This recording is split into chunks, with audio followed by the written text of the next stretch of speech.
welcome back mga ka-adventure. Nandito na naman tayo ngayon sa ating pag-night dive spear fishing.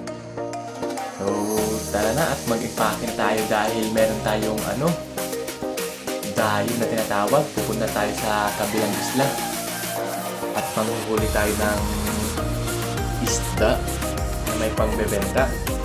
Time check, alas 3 ng hapon. Double check na yung mga gamit natin, baka may maiiwan. Baka mag-dive tayo ng walang flashlight. Aray ko. Okay na. On pack na yung ating gamit. At eto na yung mga kasama natin.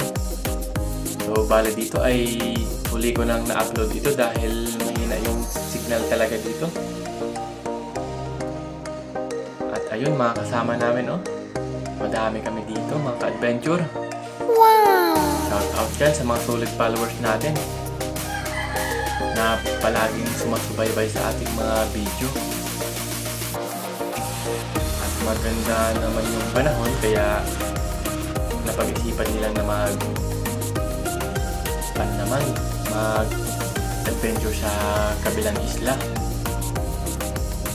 At ito, shout out sa aming mga captain. Yung bangkero namin, jackpot na naman talaga ito. Dahil madami yung kasama. Ibig sabihin, madami yung parte na isda. At ito, panoorin nyo lang yung video. Kung ano yung mga ginagawa namin. Yun na nga, at inaayos na namin yung mga gamit sa pag-spear fishing. Para hindi magkakalat-kalat sa bangka. Yan ang mga lagayan, maliit lang yan, pero puno yan mamaya. So, shout out sa mga kasama natin. Ayan, yung mga ka-espero natin dyan, tawang-tawa lang yung natin, bangkero, Ay, naiwan yung tubig. Aray ko. Wala tayo inumin, ihi na lang. Joke lang yun, mga adventure. So, ito na, palubog na yung araw. Medyo nagabihan na kami dito. Mga puro vlogger na lang itong kasama ko. At ayun, ito yung jackpot. May dumala ng hopya. Kasi pala dito nung dala kay Kasima Armel na Marquez. Dahil kaka-out lang niya sa do exam, sabay dagat na. Mga adik talaga sa dagat, So tara na at maglulublob na tayo sa dagat. Dahil may nauna na sa atin. Baka may makauna ng bagulan.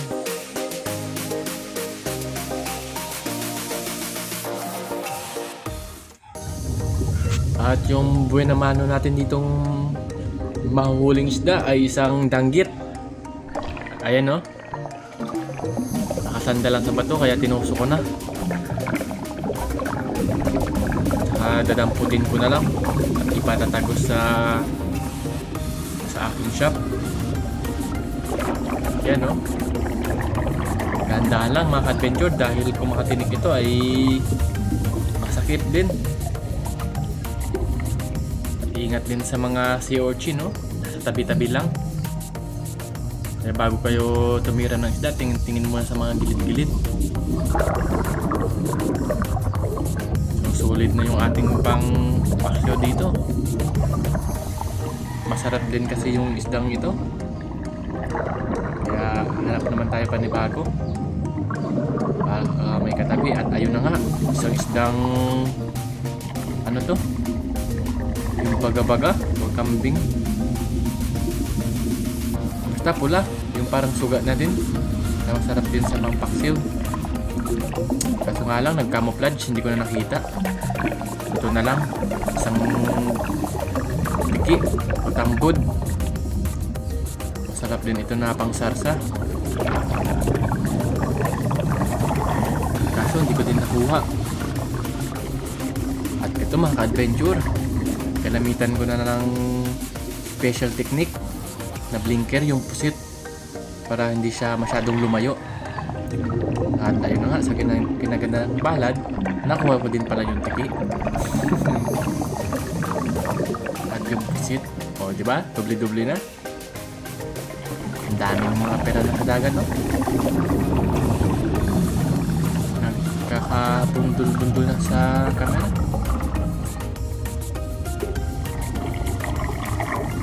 Ito pa mga ka-adventure, may corals. Ano itong isda na to? Kulay green. Madalas naming nabibingwit ito sa sa pangpang. Pero masarap din itong pampaksiw. So hanap na tayo ng panibago mga ka-adventure. Dito sa may medyo kalaliman ay may nakakita tayong isda din sa corals. O ayan, buyos ata yan eh. O medyo alanganin yung ating shop dahil tumagos. Mahihirapan tayo sa paghila nito. Hindi naman pala, buyos nga. Pandurugtong na naman. Eto pa, may kalayuan, meron tayong nakikita dyan, no? Ayun, no? Pusit na naman, dalawa. Kaso isa na lang yung kukunin natin. Lumayo na yung isa. Ginagamitan pala natin dito ng blinker para hindi siya masyadong lumayo. At tayo din na tumitira ay medyo naduduling din dahil yung flashlight ay napakaliwanag, saka masilaw sa mata pag nagbe-blinker. Oh, yan, mamahaling locos yan. Saka dito pa, di ko lang na-videoan na naman dahil may kailapan. Pusit na naman, no? Mga pang high class na seafood. O ayan, mga kasuki, sariwang sariwa talaga, oh. Hindi nakababad sa hilo pag pinili nyo pag umaga na.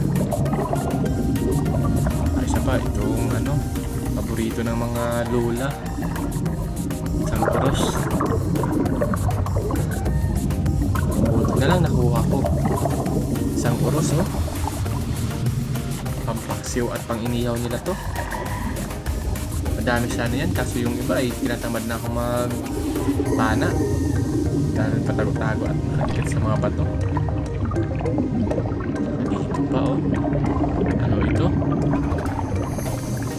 Nakikita nyo ba yung hindi ko nakikita?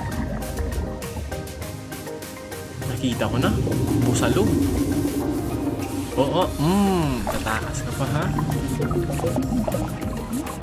May busalog pa.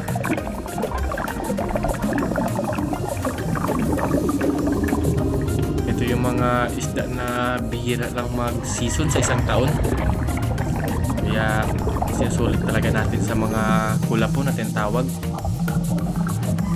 Yan, sa mga itong parang dahon na kulay brown. Ayun pa, busalog pa yun, ah. Mabuti na lang, tinatamaan talaga.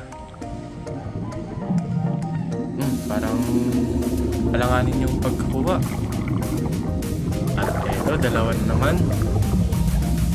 Ay hindi, isa lang pala. Ay no? Oh, lalayo ka pa, ha. Gamitan na natin ng blinker para sigurado na. At ayun na nga, nag-sidestep. Ginamitan tayo ng ankle breaker na moves. Pero dahil malakas yung aking flashlight ay hindi ka na makakawala. At asintado na. Dahil retired retired professional shooter. Dagat. Dati. Oh, diba? Kuha ko agad. Madami na yung pusit natin.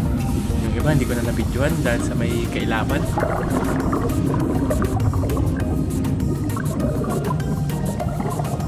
At etong isda na to, isang triple tail. Ando, no? Agay tusok. Sapul na. Hindi ko alam kung pambebenta ba to or pang uulam.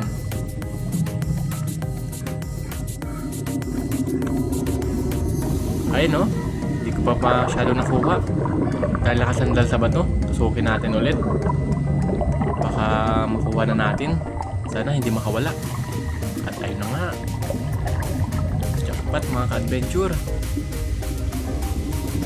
Nakuha na din. Oh.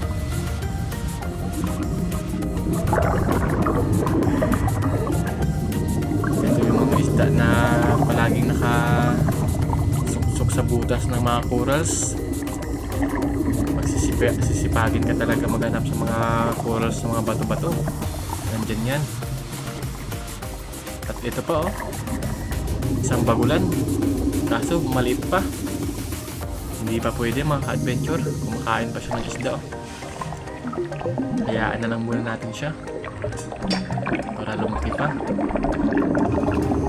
At eto, danggit. Akala ko busalog na. Danggit pa rin. Ito yung danggit na masakit kung makatinik.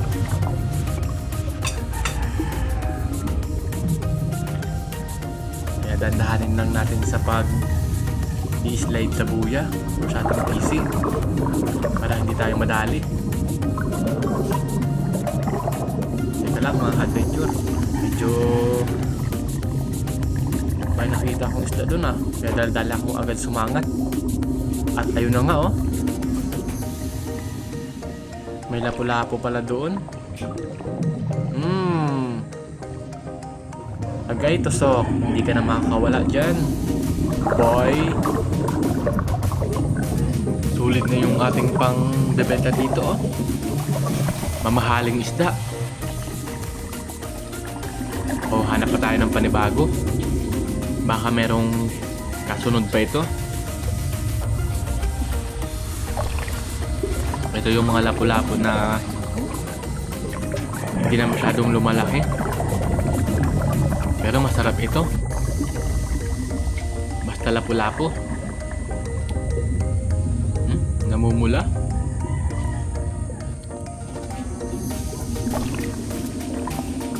Napakasariwa talaga pag gabi ka nang huhuli tapos bibenta mo pagka umaga. Saka pa. Sapul. Pusit na naman. Madami na yung mga pusit natin dito. Ito yung mga pusit na malalambot kung kainin. Pwede rin itong kilawin.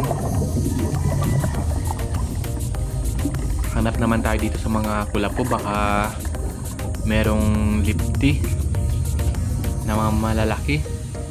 Kaso itong nakita natin busalog. Sintro. Hindi ka na makakawala.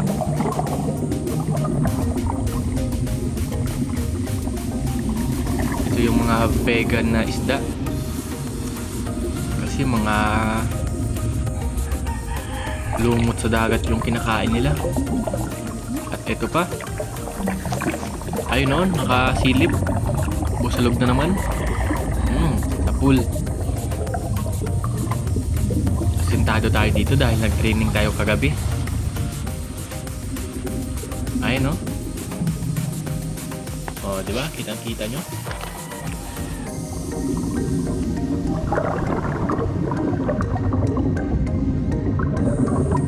Basta dito talaga sa mga medyo madamo na lumot ay madaming busalog. Nakatago lang. Katalasan talaga ng mata ito dito.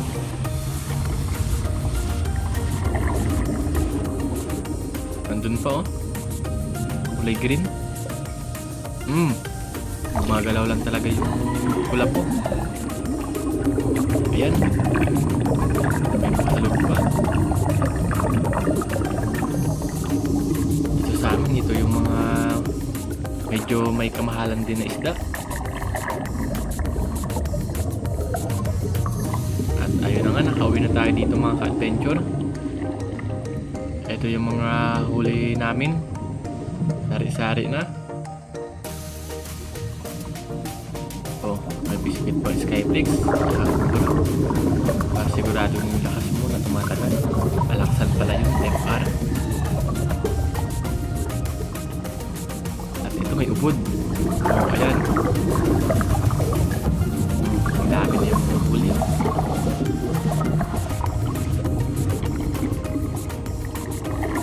Nagkahanda, halo-halo na.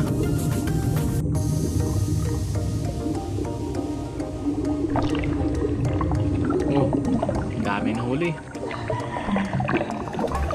May isang diba? So, jackpot na naman dyan ang ating bangkero. Si Idol. Jackpot ni Idol Danny na Relox. Oh, panggata pa oh. Laki ng buya. Siguradong hindi obra yung ano na dyan. Ang buslog. At ito yung sa atin. Maliit lang yung buya. Yung sa Coke mismo.